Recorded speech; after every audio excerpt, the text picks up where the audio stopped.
Assalamualaikum warahmatullahi wabarakatuh. Selamat sore sahabat Dokter Uner TV sekalian. Selamat datang dan selamat bergabung di acara Dokter Uner TV edisi Dokter Edukasi dengan tema Pengaruh Musik Terhadap Kecerdasan Pemilik Masa Depan. Edisi Jumat 12 Agustus 2022.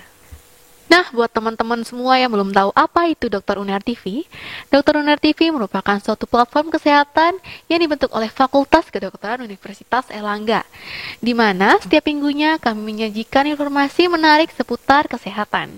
Oleh karena itu, jangan lupa untuk subscribe YouTube channel Dokter Uner TV dan jangan lupa untuk follow akun Instagram Fakultas Kedokteran Universitas Airlangga @fk_uner dan juga Instagram Dokter Uner TV yaitu @dokteruner_tv untuk mendapatkan informasi kesehatan lainnya.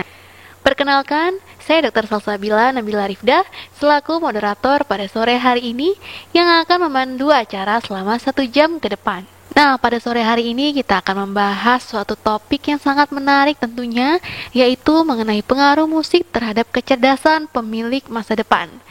Nah, seperti yang kita ketahui teman-teman, kehamilan merupakan suatu periode emas yang sangat penting untuk menentukan dan menghasilkan suatu generasi yang istimewa. Nah, tentunya di sini saya tidak sendirian, namun saya ditemani oleh narasumber yang sangat istimewa dan luar biasa dan berpengalaman di bidangnya. Beliau merupakan staf pengajar di RSUD Dr. Sutomo, Surabaya, dan sekaligus menjadi dosen di Fakultas Kedokteran Universitas Airlangga. Nah, langsung saja kita sapa beliau yang sudah hadir di tengah-tengah kita semuanya. Assalamualaikum Dr. Hermanto. Waalaikumsalam. Sehat-sehat Mbak, Dok. Alhamdulillah, bagaimana kabarnya dokter? Ya, masih semangat. Alhamdulillah, insya Allah sehat selalu ya dok.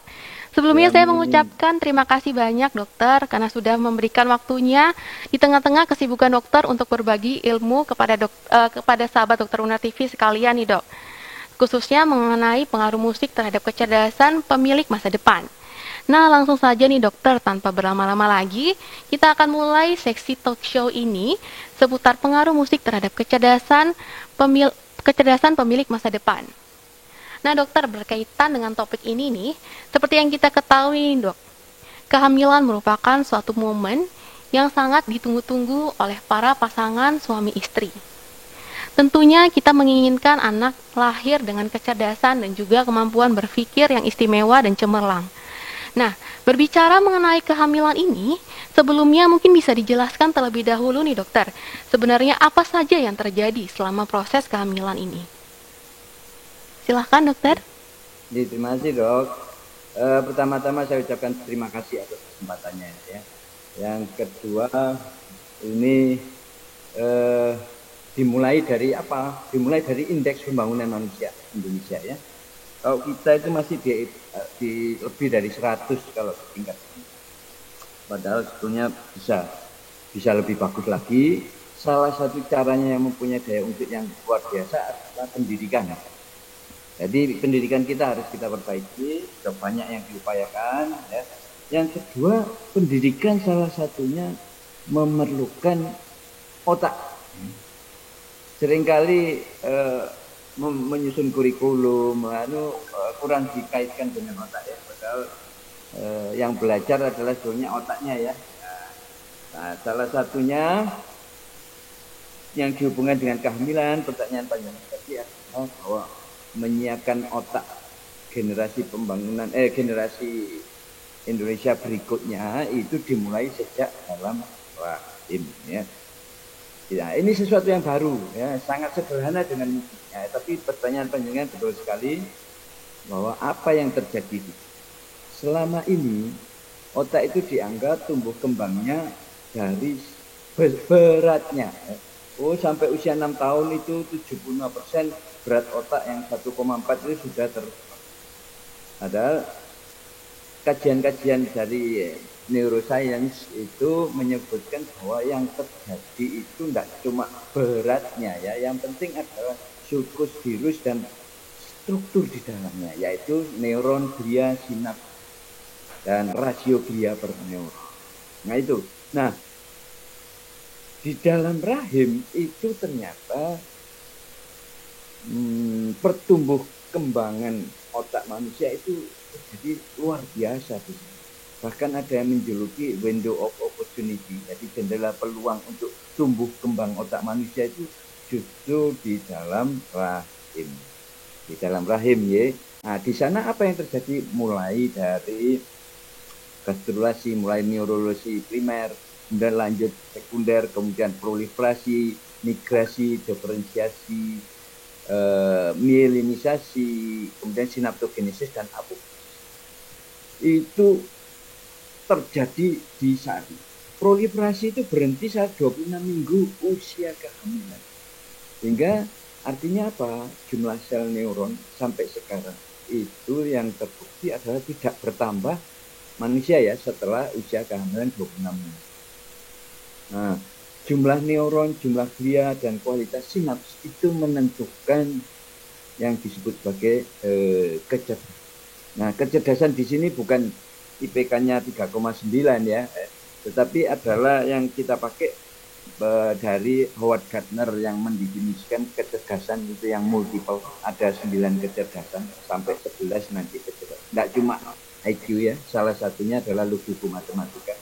Nah, kecerdasan itu didefinisikan sebagai potensi biopsikososial untuk memproses informasi, untuk menciptakan sesuatu yang baru, dan untuk menyelesaikan masalah dan berhubungan dengan neural ya, persaraf.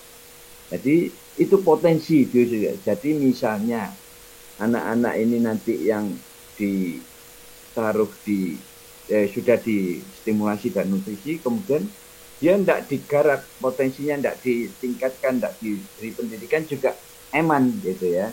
Jadi kita siapkan potensinya, kemudian nanti dilanjutkan setelah lahir dengan pendidikan yang baik. Jadi itu. Jadi pertanyaannya apa yang terjadi sama hamil itu di sana proliferasi, migrasi, diferensiasi, mielinisasi, sinaptogenesis dan apoptosis, kematian sel program justru terjadi saat dimulai saat hamil. Itu mudah-mudahan terjawab. Baik, terima kasih banyak Dr. Hermanto atas jawabannya. Berbicara mengenai pertumbuhan dan perkembangan otak nih dokter. Nah, sebenarnya apakah ada yang dapat mengganggu pertumbuhan dan perkembangan otak selama janin itu tumbuh di dalam kandungan, dokter? Oke, jadi ini berhubungan dengan risiko apa yang berpengaruh. Sebagian besar kehamilan tidak normal ya, risiko rendah, 85% kehamilan itu risiko rendah. Ada 5 juta kehamilan di Indonesia, 85% tidak ada masalah, 15%-nya adalah kehamilan risiko tinggi, dengan 2,5% yang mengalami khawatir. Nah, kalau dihubungkan dengan penyakit, itu hanya 2,5%. Saya ingin mengajak panjenengan semua, ayo tidak cuma menggarap yang 2,5% atau 15%, tapi yang 85% yang kehamilan risiko rendah yang tidak diapa-apakan, ini juga perlu ya ditingkatkan dengan ini. Nah, apa saja yang bisa mempengaruhi? Nomor 1, kondisi ibu ya. Jadi seorang wanita hamil itu syaratnya kalau ingin hamil, kalau bisa tidak ada masalah dulu. Kalau ada masalah jangan hamil dulu, selesaikan masalah. Misalnya ya, dia sedang dalam pengungsian, ada gempa bumi atau ada tsunami sampai dia harus tinggal di bertahun-tahun di pengungsian atau perang ya, itu jangan dulu, jangan hamil dulu. Ya. Baiknya diselesaikan, atau ada masalah keluarga atau suaminya meninggal dan sebagainya, itu jangan hamil dulu. Nah, berikutnya adalah stimulasi, tentunya tidak cuma penyakit psikis ya, penyakit ada diabetes, ada obesitas ya, ada hipertiroid, hipotiroid dan sebagainya, itu bisa terjadi. Tapi itu terjadi 15% ya. Yang 85% wanita hamil itu tidak ada masalah.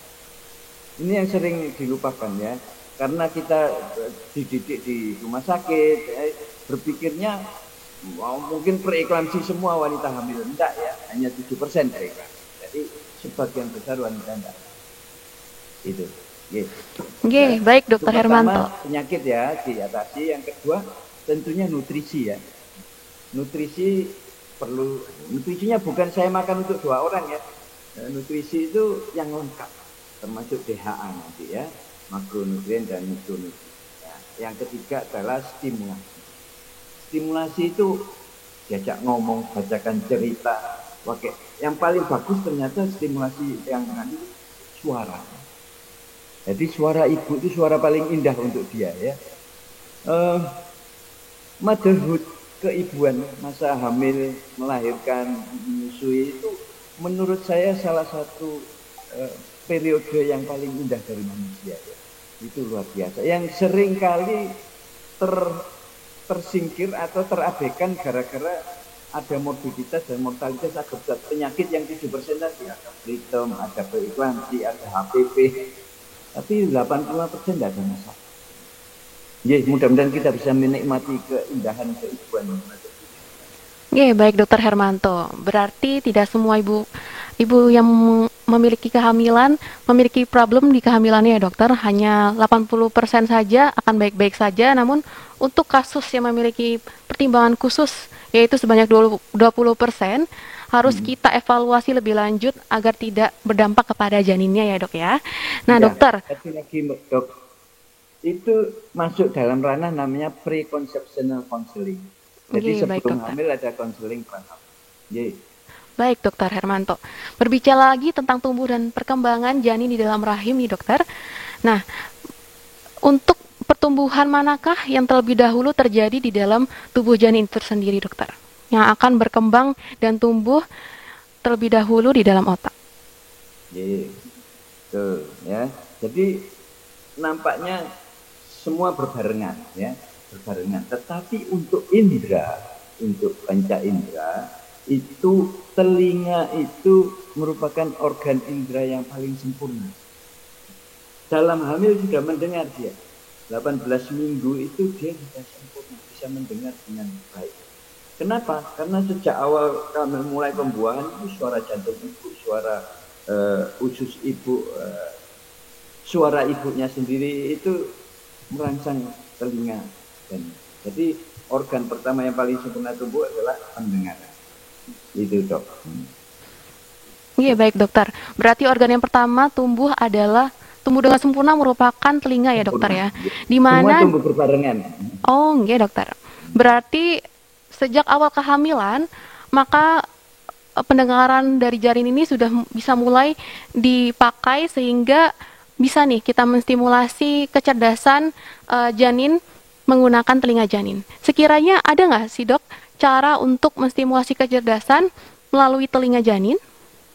Ya, jadi karena tumbuh kembangnya itu sempurna 18 minggu, jadi kita biasanya mencoba memberikan stimulasi khusus auditorik ini dengan mulai minggu ke-18 atau 20 sekitar 5 bulan ya. Itu kita mulai. Kenapa kita mulai? Nah, kehamilan kan 40 minggu, minggu ke-20 kita baru mulai. Kenapa begitu? Karena kalau 266 hari itu kita ibunya mengharuskan itu namanya compliance ya, ketaatannya menurun. Jadi kalau tiap malam harus memberikan, nah tapi kalau cuma 133 hari, nah insya Allah lebih compliance-nya. Jadi mulai 5 bulan dok. Baik dokter. Nah dokter, untuk proses pendengaran kan juga membutuhkan proses berpikir ya dokter untuk janin. Nah untuk otak sendiri, janin mulai berfungsi dengan baik sejak usia berapa minggu dokter? Nah ini mengukurnya yang susah. Kapan otak janin bisa? Itu ya, mengukurnya yang susah. Tetapi teori dari Alfred Tomatis bahwa otak manusia dewasa itu diberi energi dari luar, yaitu dari suara dari. Jadi suara dengan frekuensi tertentu, cara tertentu itu energizing. Nah, pada saat otak janin, pemilik masa depan yang sedang tumbuh kembang, itu justru dia sedang proliferasi migrasi, itu berpengaruh di sana. Kombinasi suara yang paling harmonis dengan nutrisi yang seimbang dan kondisi yang favorable itu akan menghasilkan indeks apoptosis neuron dan glia yang rendah, proliferasi yang sinaptogenesis yang lebih baik. Jadi ada dua pekerjaannya, mengurangi kematian sel terprogram dan meningkatkan kualitas dari. Jadi dia sedang tumbuh, belum berfungsi. Sebagian sudah berfungsi ya. Melalui telinga justru bisa merangsang. Agak aneh itu ya, kok bisa otak itu ternyata energinya dari luar ya, dapat terpengaruh. Luar biasa, sangat sederhana. Itu yang pernah dipertanyakan para ahli, kenapa hal yang sederhana ini malah tidak masuk. Oh ya, saya lupa ya. Kecerdasan selama ini tidak masuk ranahnya kedokteran. Ini sesuatu yang baru. Kedokteran ini selama ini masih orientasinya disease ya. Mungkin Pak Anies saja yang mulai sehat ya, rumah sakit jadi rumah sehat. Saya kok setuju bahwa sebetulnya kita disease itu cuma 20% tadi ya. Yang sehat ini diapakan ini? Nah, ayo kita berubah ke sana. Sederhana sekali ya, dengan mengajak ngomong, menyanyikan lagu, memberikan musik dengan cara tertentu. Ada pertanyaan biasanya dengan ayat-ayat suci Quran. Nah, monggo. Jadi suara yang menenteramkan itu sangat bagus untuk otak dan untuk tumbuh kembangnya, bukan untuk berfungsinya, untuk tumbuh kembang. Mudah-mudahan terjawab. Baik dokter, berarti banyak sekali faktor yang dapat mempengaruhi kecerdasan otak, mulai dari nutrisi dan juga stimulasi yang diberikan kepada janin ya dokter ya. Ya baik dokter, selain itu bagaimana sih dokter cara menstimulasi dan merangsang otak janin agar sel-sel otaknya itu bisa menjadikan janin sesuatu individu yang cerdas dokter? Ya, jadi ini penelitian di sebagian besar di hewan coba. 2 kali kita periksa di manusia. Ya. Sudah di manusia baru 2 kali. Kalau menurut tahapan penelitian tahap 1, 2, 3, 4 memang belum. Ya. Kan butuh biaya besar ini ya. Kalau lihat vaksin itu luar biasa. Nah, ini mungkin dapat dilihat sebagai ajudan. Biasanya kalau hamil itu ada 5T atau 12T ya. Ukur tekanan darah, timbang berat badan, tinggi fundus, dan sebagainya. Itu medisnya ya. Kalau di sini saya non medisnya, saya ditempelkan musik atau Quran atau telan tablet DHA, nah itu tambahan. Nah, caranya yang tadi itu namanya kecerdasan, kita punya namanya konsep, kerangka konsepnya bahwa kecerdasan manusia itu tentunya tergantung genetik. Tapi tergantung kondisi, stimulasi, dan nutrisi. Nah, apabila kondisi, misalnya bebas penyakit, stimulasinya yang adekuat, kemudian nutrisinya yang sip, itu akan mengubah peran dari genetik menjadi lebih kecil. Artinya apa? Setiap orang tua bisa punya anak yang lebih pintar dari dia. Genetiknya segini, tapi dengan adanya pengaruh lingkungan yang namanya epigenetik, nah itu dia berperan. Itu yang kita harapkan. Baik dokter, berarti sangat banyak cara ya dok? Kalau epigenetiknya, lingkungannya tadi itu 3 stimulasi, nutrisi, dan kondisi lebih bagus. Okay. Nah baik dokter, setelah kita mengetahui, jadi mendengar tuh bisa membantu pertumbuhan otak, di mana otak berfungsi sebagai pusat kecerdasan bayi ini dokter, dan dipengaruhi oleh genetik, nutrisi, dan lain sebagainya. Nah dokter, ada sesuatu hal yang menarik nih dok. Cara untuk menstimulasi, apakah bisa dengan menggunakan musik ya dokter?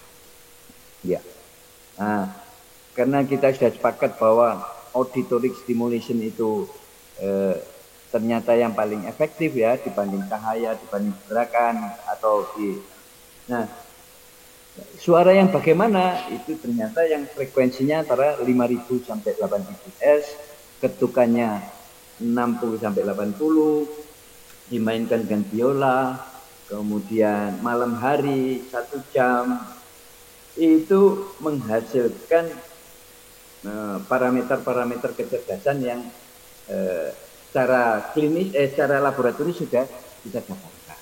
Ya. Jadi kombinasi suara yang harmonis namanya musik. Musik yang kaya dengan frekuensi 6.000 sampai 5.000 sampai 8.000 Hz. Ketukannya itu adalah dipunyai oleh musik klasik. Musik klasik pun banyak.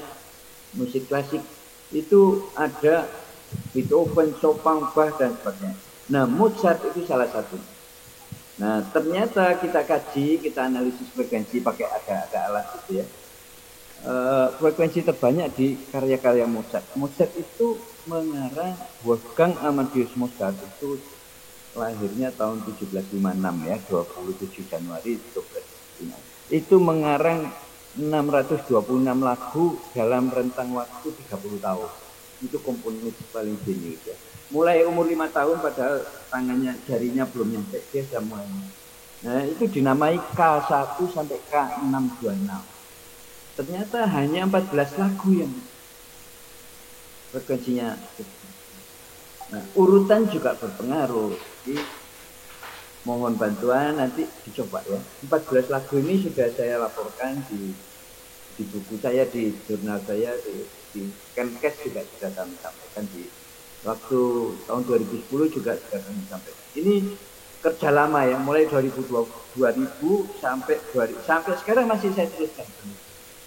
Jadi musik karya Mozart 14 lagu dari 626 lagu dengan cara khusus. Cara khususnya nanti 5M1O yang mungkin bisa lihat ya di saya atau di CD-nya.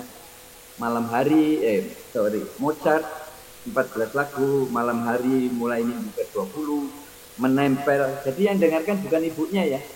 Jadi ada misalnya pakai handphone, masukkan ke headset, headsetnya ditempel. Handphone tidak boleh nempel. Harus lewat headset. Dan 1 jam. Urutannya harus benar ya. Urutannya sudah kita kaji. Kalau urutannya dibalik, ya, urutannya dipotong-potong kurang dari setengah jam, kita. Dengan ini sudah kita bandingkan dengan Beethoven, Frédéric Chopin juga. Kemudian dengan lagu-lagu Indonesia bagaimana? Sudah kita bandingkan dengan dangdut dan religi. Sudah kita bandingkan dengan degung, gamelan Sunda, gamelan Sunda, Jawa dan Bali. Kemudian sudah kita bandingkan dengan rock, jazz dan blues. Hasilnya memang menghasilkan BDNF paling tinggi, jumlah neuron dan glia paling tinggi, sinaps, kepadatan sinaps yang paling glianya juga ya. Jadi Mozart memang luar biasa dari penelitian kita. Baik, terima kasih banyak Dr. Hermanto atas penjelasannya. Seperti yang Dokter utarakan tadi, musik yang terbaik di antara musik-musik klasik lainnya adalah musik Mozart karena memiliki hal-hal yang membuat kecerdasan janin bisa terbentuk sejak awal. Nah, Dokter, tadi disebutkan bahwa cara mendengarkan musik Mozart ini tidak sembarangan ya Dokter. Ada urutannya dan juga pendengarannya pada malam hari. Nah, mengapa sih Dok harus pada malam hari? Dan pukul berapa tepatnya yang terbaik untuk menstimulasi kecerdasan otak? Ya, malam hari itu diperkirakan. Mestinya kita belum paham semua. Yang kita dapatkan itu kalau di malam hari dibandingkan sama siang hari hasilnya lebih bagus malam hari. Nah, kenapanya ada beberapa kemungkinan bahwa dia itu lebih tenang ya, lebih tenang. Kemudian dia lebih banyak tidurnya. Memang baik pemilik masa depan ini dalam rahim kan memang tidur ya. Sebagian besar waktunya tidur, tapi tidur dia itu karena otaknya itu bekerja sangat keras untuk tumbuh dan kembang. Kan bekerja ya. Dia tak sadar kalau itu. Jadi tumbuh kembang otak ini membutuhkan energi yang luar biasa sehingga dia lebih banyak waktunya tidur. Satu lagi gelombang otak. Gelombang otak itu diperkirakan sudah ada ya. Ada kalau kita orang dewasa itu ada REM itu di sana katanya juga. Cuma penelitiannya belum sampai ke sana. Agak susah kita mendapatkan gelombang otak pemilik masa depan dalam rahim. Jadi diperkirakan nantinya kalau diberi pada malam hari itu gelombang alfanya dan tetanya itu lebih banyak. Salah satu penjelasannya sampai sekarang begitu. Mungkin akan kita kaji lebih lanjut. Yes. Baik, Dokter Hermanto. Seperti yang dokter sebutkan tadi, cara untuk mendengarkan musik yaitu dengan cara menempelkan dengan menggunakan earphone atau headset ya, dokter. Nah, menggunakan alat, sekiranya volume berapakah yang tepat untuk diberikan kepada janin nih, dokter? Apakah menggunakan volume yang kecil, sedang, ataukah volume yang besar, dokter? Ya, pertanyaannya betul itu ya. Saya belum jelaskan. Jadi dasarnya begini, air ketuban itu penghantar suara yang paling baik, sangat baik, sehingga tak perlu keras, nempel aja, kemudian ibunya mendengarnya lamat-lamat, ya. Kalau ibunya mendengarkan secara jelas, itu masih terlalu keras, itu patokannya, ya.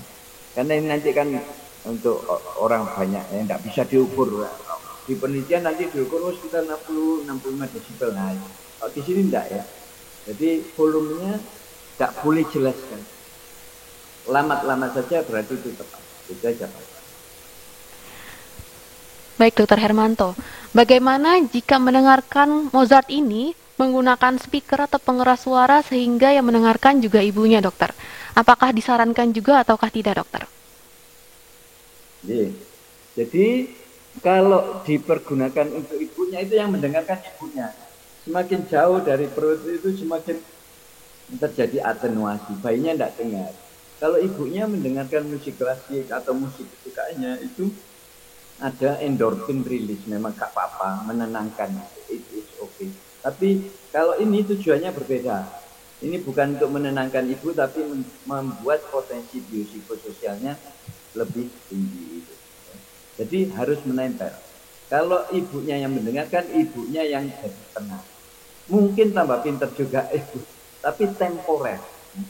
Kalau seorang dewasa mendengarkan musik klasik Mozart ini, terjadi perubahan hanya sementara. Kalau janin yang sudah tumbuh kembang, proliferasi, itu perubahannya menetap seumur hidup. Yes. Baik, Dokter Hermanto. Telah disebutkan bahwa volumenya jangan terlalu besar ya, dokter.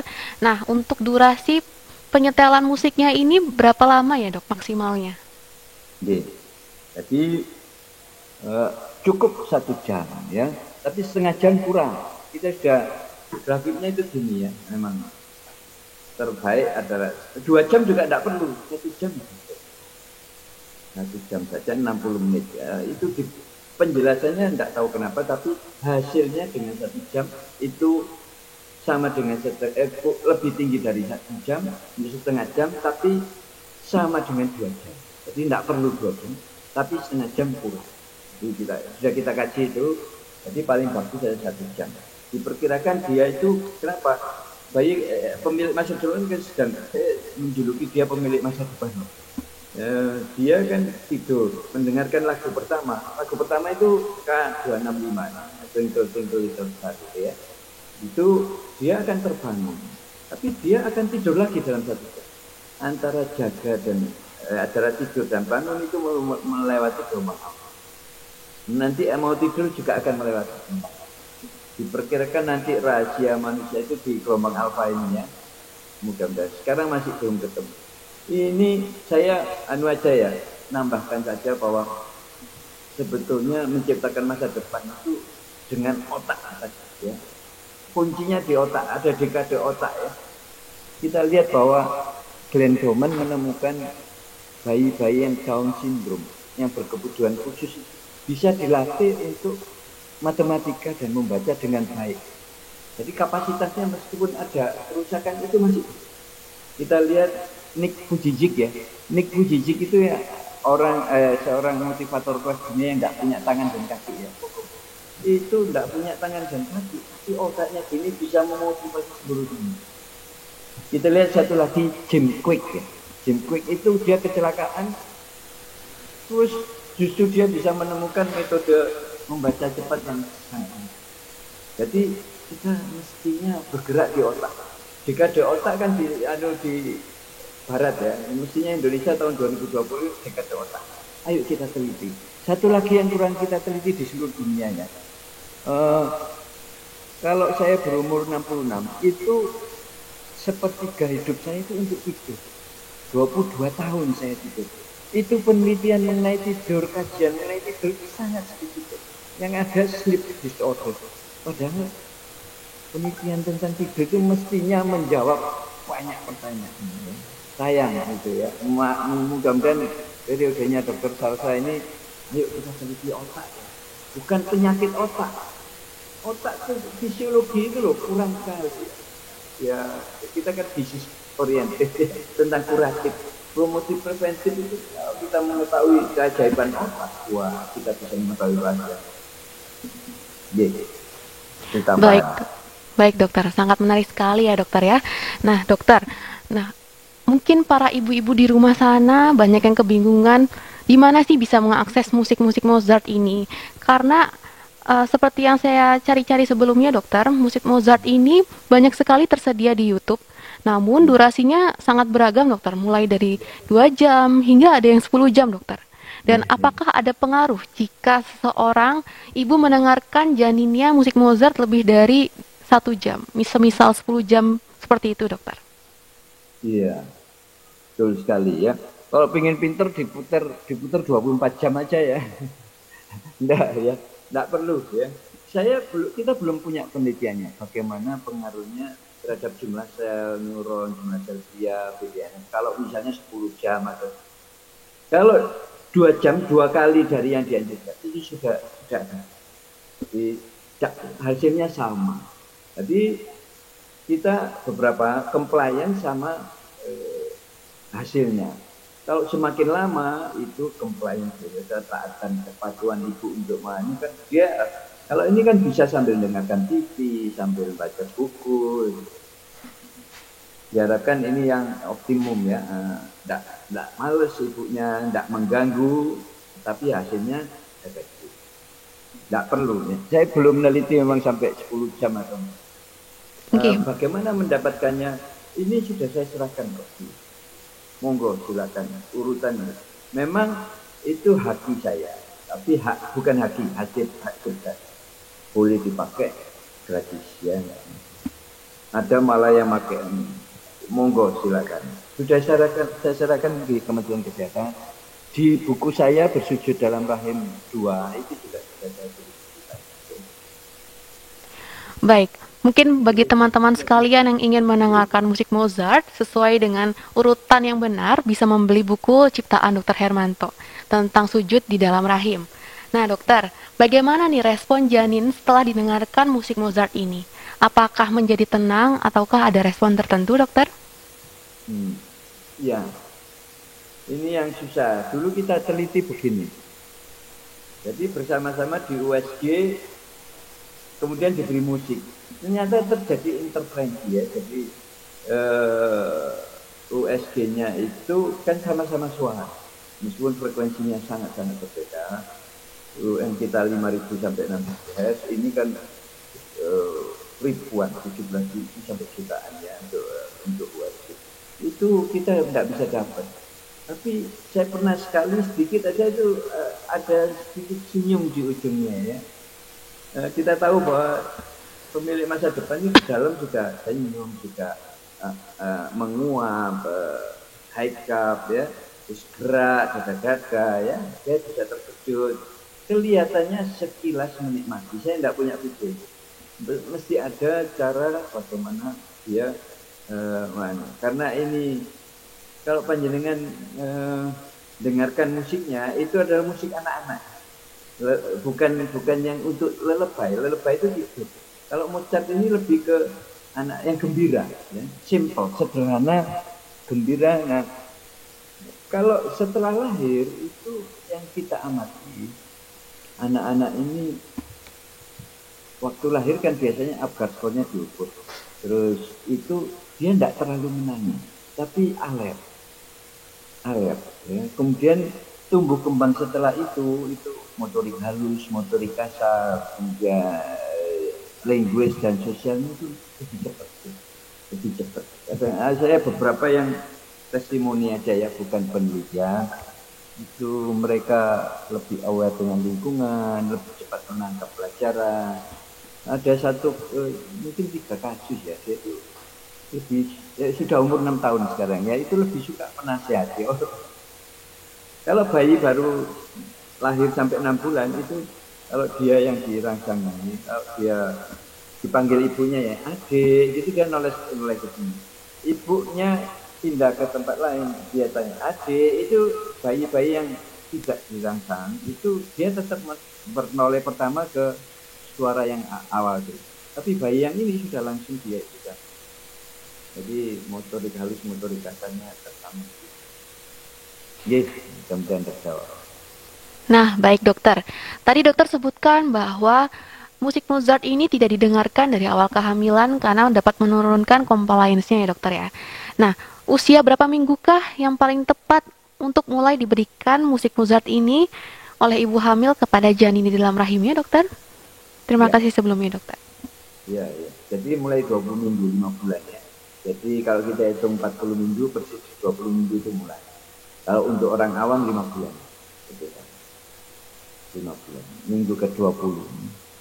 Baik, minggu ke-20 hingga Lahir. 39. Oh, baik dokter. Sampai Nah, lahir. sesudah dilahirkan, apakah bayi yang sudah dilahirkan ini tetap didengarkan musik Mozart ataukah tidak perlu dokter? Nggak apa-apa. Didengarkan apa saja boleh. Kalau setelah lahir, rangsangannya lebih banyak ya.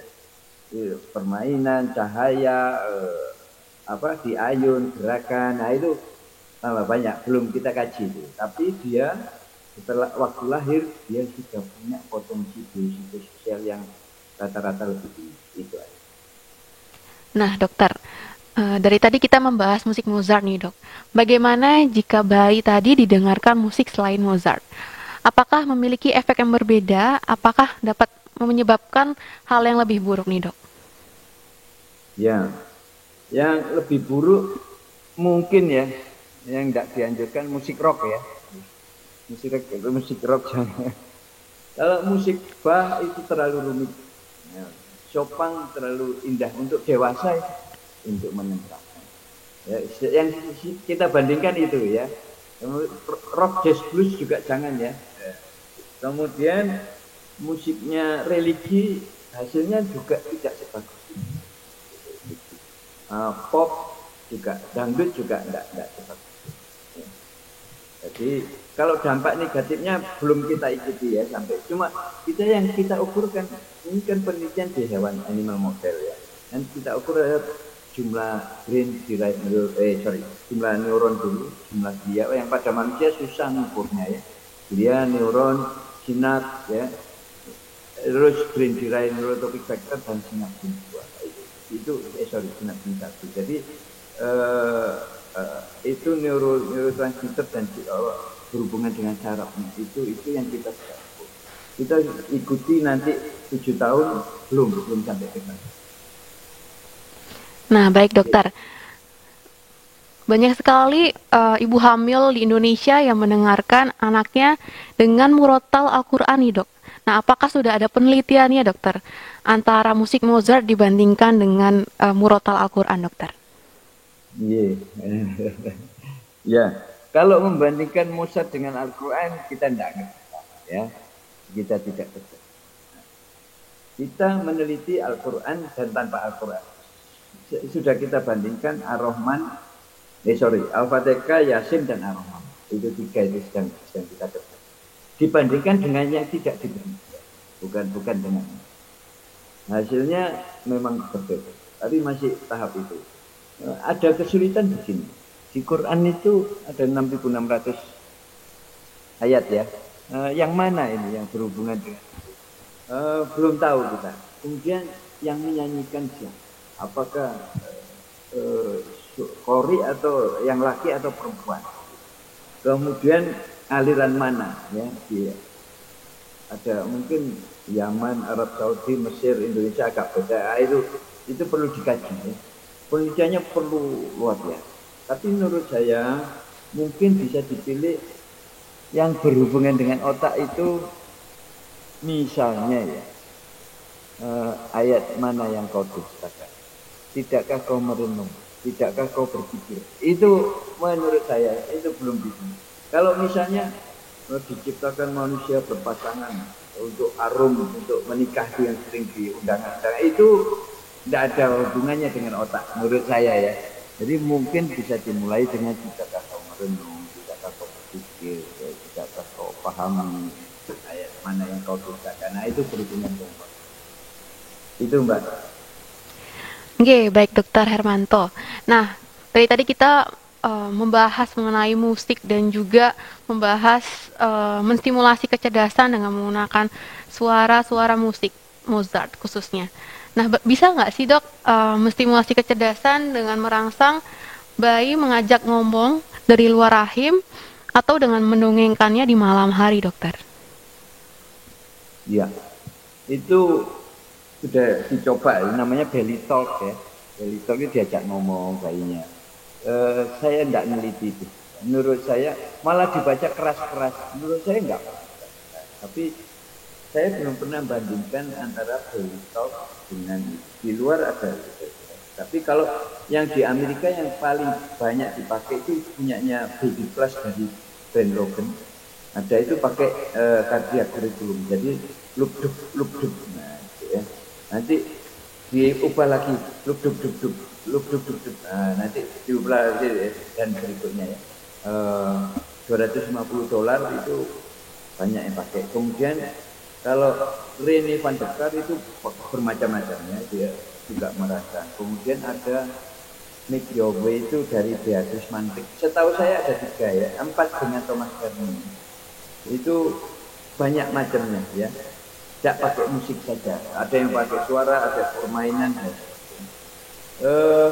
Sepengetahuan saya, mereka tidak diuji coba pada hewan, langsung ke klinis ya. Pada itu kalau di sana saya juga heran langsung bisa kalau di sini kan ada masalah itu. Jadi sepengetahuan saya yang di luar ada yang pakai suara, ada yang pakai kombinasi suara, musik dan sebagainya. Ada 3. Kemudian juga kondisi ibunya yang diperbaiki, dirangsang supaya lebih sadar hamil ya, lebih sadar pemilik masa depan. Bukan cuma saya hamil saya periksa tiap bulan sekali ya. Ayo ajak ngomong, ayo ajak kesini, ayo kita selesaikan masalahnya. Jadi ada memang di luar.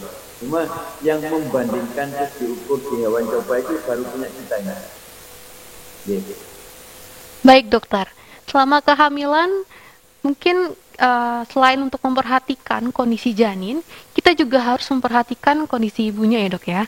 Nah, selain musik untuk bayi adalah Mozart nih dok. Nah, untuk ibunya apakah jenis musik yang cocok agar ibunya tidak stres dan juga membuat ibunya lebih tenang dokter? Iya, betul sekali ya. Jadi saya mengusulkan ibunya juga, bayinya juga ya. Kalau untuk ibunya, kalau bisa menikmati kehamilan, ya, sehingga harus direncanakan dari awal. Saya umur segini, saya umur 55 ingin pensiun, jadi saya rencana akan punya anak 3 dengan cara begini, nanti akan saya pendidikannya begini dan direncanakan. Kemudian dinikmati. Kalau ada masalah bagaimana caranya? Sebetulnya yang paling bagus kita memandangnya ibunya itu dipahamkan bahwa hamil itu lebih bukan menunggu kelahiran. Selama ini masih dianggap yang penting kontrol 12 kali nanti lahirnya ibunya sehat, bayinya sehat, tidak ada komplikasi, ya, gastronya bagus, beratnya. Ternyata ada peluang untuk bahwa sebetulnya hamil itu ada 2 tes kesehatan untuk ibunya, tes kesehatannya nanti saya jelaskan, juga menyiapkan otak untuk pemilik masa depan. The next better generation ya, kita itu sebetulnya konsepnya 90 tahun bukan 9 bulan hamil itu ya. Menunggu ini menyiapkan jangka panjang. Salah satunya sih 9 bulan. Jadi rahim itu bukan waiting room ya, bukan ruang tunggu untuk menunggu lahir ya bayinya tengok-tengok. Enggak ya, ternyata bayinya itu berantakan. Nah, kita beri rangsangan-rangsangan supaya adaptasinya betul baik dan menghasilkan otak yang baik. Jadi alangkah baiknya kalau mengubah paradigma 9 bulan menjadi paruhnya 9 bulan. Bahwa dia sedang berbuat ibu yang ini, dia bukan hanya menyiapkan semasa, tapi menyiapkan pemilik masa depan. Salah satu bayi yang dalam rahim saat ini, kalau Presiden Indonesia umur 50 tahun rata-rata, ya itu salah satu akan jadi Presiden 50 tahun. Indonesia tahun berapa itu, 2070. Salah satu yang sedang dalam rahim akan jadi Presiden. Memikirnya begitu ya. Jangka panjang, itu mohon bantuan, mengubah paradigma, sesuatu yang baru. Oh, ada yang penting saya sehat, bayinya sehat, nanti supaya pinter ya di sekolahnya, itu tidak salah, tidak susah. Mudah-mudahan terjawab. Baik, terima kasih dokter. Nah, selanjutnya nih dok, mungkin kehamilan ini memiliki kondisi-kondisi khusus nih dok, seperti ada yang bayinya kembar 2, kembar 3. Apakah pemberian musiknya sama seperti seorang ibu yang mengandung hanya satu janin saja dokter? Ya, kehamilan itu tidak banyak ya yang kembar. Sekarang tambah banyak karena ada bayi tabung, ada assisted pregnancy ya, teknologi ya itu. Sama, karena apa? Karena ketuban itu rahimnya kan dalam satu rahim, meskipun monosikut itu tetap dalam satu rahim. Menarik itu, ada satu penelitian tentang kembar monosikut yang terpisah sejak lahir, terpisah kota, negara, orang tua ya. Itu dikumpulkan 50 tahun lagi.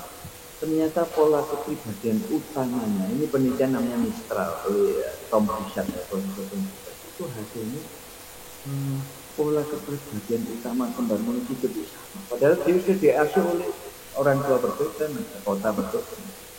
Luar biasa. Jadi apa? Rahim ini loh luar biasa. Satu tempat yang bukan ruang tunggu. Satu-satunya organ manusia yang namanya sama dengan Asmaul Husna itu cuma itu terus ya. Mudah-mudahan terjawab, Mbak. Baik, terima kasih Dokter Hermanto. Nah, seperti yang kita ketahui, kondisi di Indonesia tidak semua orang memiliki kemampuan, memiliki sarana dan prasarana yang cukup dokter untuk kehidupannya. Nah, bagaimana nih dokter untuk orang tua yang tidak memiliki kemampuan untuk membeli headphone atau earphone dan juga tidak dapat mengakses musik-musik Mozart ini? Apakah ada cara-cara lain dokter untuk meningkatkan kecerdasan janin di dalam rahim ini dokter? Ya, tentunya mungkin ada ya, tapi yang sudah kita terbuktikan ini pakai. Nah, itu yang pertama ya. Yang kedua, sudah saya lihat bahwa ini hampir semua orang punya handphone ya, tidak masalah, pakai handphonenya saja. Kemudian yang penting ada headset. Headset itu saya lihat ada yang 35.000, ada yang 3,5 juta. Memang ada yang mahal, ada yang jadi tidak masalah. Yang penting pakai headset, murah kok. Saya pikir dia bisa beli vitamin, bisa beli yang. Nah, untuk DHA nutrisi itu yang lengkap ya, bukan yang banyak ya. Saya hamil makan untuk 2 orang itu bukan ya. Saya makan yang lebih lengkap, termasuk ada ikan ya.